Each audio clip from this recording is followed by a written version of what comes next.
driver for today na si Ma'am Dairit Mendoza.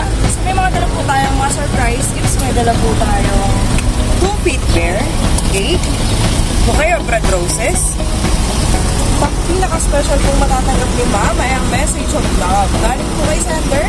At ang sender natin for today ang kanyang pinakamamahal na partner na si Ma'am Mary Rose na isang OFW sa UAE. So si Ma'am po ay uuwi ngayon ng Pinas. So surprise po natin siya today dito sa Terminal 1 para po sa kanyang welcome home. So tara po kabayan at samahan niyo po kami mag-spread love sa kanya.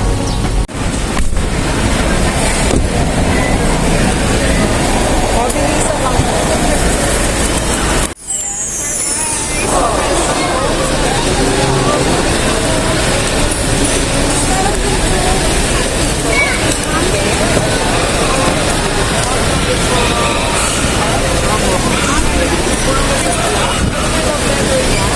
Basahin ka lang din yung short message.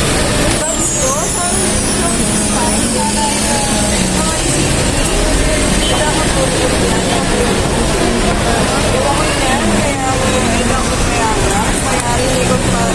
sorry Ken po talaga. I miss you so much. So, hindi ko na po i-open. Okay.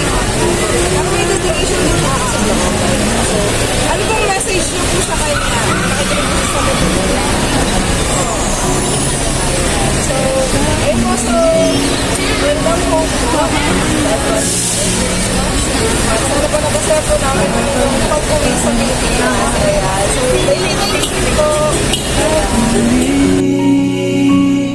Palagi pipiliin kong maging sa'yo. Ulit-ulitin man, nais kong malaman